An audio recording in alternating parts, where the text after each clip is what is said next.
Hello, இன்னைக்கு நம்ம ஒரு குட்டி அவுட்டிங் vlog தான் பார்க்க போகிறோம். நாங்கள் ஃபர்ஸ்ட் போன ஸ்பாட் வந்து மினிசோ. என் ஃப்ரெண்ட் வந்து அவள் கசினுக்கு ஏதோ கிஃப்ட் வாங்கணும்னு சொல்லியிருந்தான். ஸோ செலக்ட் பண்ணுறதுக்கு போயாச்சு. அவன் கசினுக்கு வாங்க போன இடத்துல நான் ஒரு டாய் தூக்கி பாஸ்கெட்டில் போட்டு பில் போட்டாச்சு. ஸ்பான்சர்.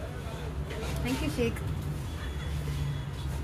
வழக்கம் போல் எங்கே போனாலும் அவன் தான் பாஸ்கெட் தூக்கிப்பான். இங்கேயும் அதையும் தூக்கிட்டு சுற்றிட்டு இருந்தான். குட்டி குட்டியாக ஹேண்ட் பேக்ஸ், கண்டெய்னர்ஸ் எல்லாமே இருந்தது. பேக்கிங்க்கு ஏதாவது தேவைப்படுமான்னு பார்த்தேன். ப்ளஸ் கொஞ்சம் காஸ்ட் எனக்கு ஜாஸ்தியாக இருந்த மாதிரி இருந்தது. ஸோ நான் எதுவுமே வாங்கலை. அண்ட் நிறைய பர்ஃப்யூம்ஸ் வந்து நம்ம ஹாரோஸ்கோப்புக்கு ஏற்ற மாதிரி இருந்தது.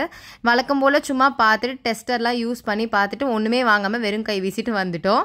அண்ட் நெக்ஸ்ட் நாங்கள் போன ஸ்பாட் வந்து ஹோட்டல் ரன்ஸ். எப்பயோ முடிஞ்சு போன பர்த்டேக்கு வாடி ட்ரீட் வேணும்னு சொல்லிட்டு கூட்டிகிட்டு போய் நல்ல செலவு இழுத்து விட்டாச்சு. கடைசியில் பில் பே பண்ணுறதுக்கு முன்னாடி அவள் பண்ணுற வேலையை பாருங்கள். இது போதும், நான் கொஞ்ச நேரம் போகிற வரைக்கும் தாங்கும். இன்னொரு டிஷ்யூ. கிளாஸ் ஆர்டர்ஸ்லாம் முடிச்சுட்டு வீக்கெண்ட் கொஞ்சம் வெளியில் போகிறது ரிலாக்ஸாக தான் இருக்குது. பொம்மையெல்லாம் தூக்கிட்டு வீட்டுக்கு வந்தால் வழக்கம் போல் என் நாய்க்குட்டி அவனுக்கு நினச்சி பிடுங்கிக்கிட்டான்.